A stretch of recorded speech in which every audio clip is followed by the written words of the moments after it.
আমার চারপাশের প্রকৃতি যেন কাশ্মীর। সুপ্রিয় দর্শক মণ্ডলী, আমি যেখানে থাকি সেই এলাকার প্রাকৃতিক সৌন্দর্য তুলে ধরেছি। প্রকৃতির মেলা, প্রকৃতির খেলা, অপরূপ সৌন্দর্য আমার চারিধার। আমি আগেই বলেছি, আমি যেখানে থাকি এটা যেন মিনি কাশ্মীর।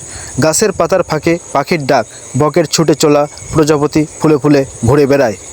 চারিদিকে গাছে ঘেরা যেন বন, আমার প্রিয় কৈগ্রাম। আমি প্রাকৃতিক সৌন্দর্য কাশ্মীরে রয়েছি। বাতাস রানী গাছের পাতায় দোল খায়, আমার মনেও দোল খায়। অপরূপ সৌন্দর্য আমার বাড়ির প্রকৃতি। সুপ্রিয় দর্শক মণ্ডলী, অল্প পরিসরে আমি আমার চারপাশের প্রকৃতির রূপ লাবণ্য তুলে ধরার চেষ্টা করেছি।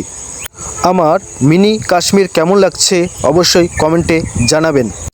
প্রকৃতিকে যারা ভালোবাসে তারাই প্রেমিক। দেশের প্রকৃতিকে ভালোবাসা মানে দেশকে ভালোবাসা। আমি আমার চারপাশের প্রকৃতিকে ভালোবাসি। সবার মনে রাখা উচিত, প্রকৃতি আমাদের ঝড়ের হাত থেকে রক্ষা করে, প্রখর রোদের হাত থেকে বাঁচায়। আমি আমার প্রকৃতির নাম দিয়েছি মিনি কাশ্মীর। সুপ্রিয় দর্শক মণ্ডলী, বলতে পারেন গরিবের কাশ্মীর।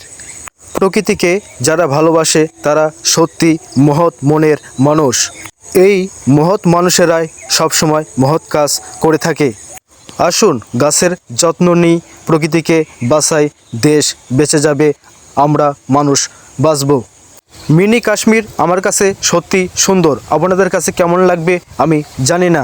আমি সব সময় আমার চারপাশের প্রকৃতি এবং আমার দেশের ইতিহাস তুলে ধরতে চেষ্টা করি। প্রিয় দর্শক মণ্ডলী, আপনারা পাশে থাকলেই আমার সার্থকতা।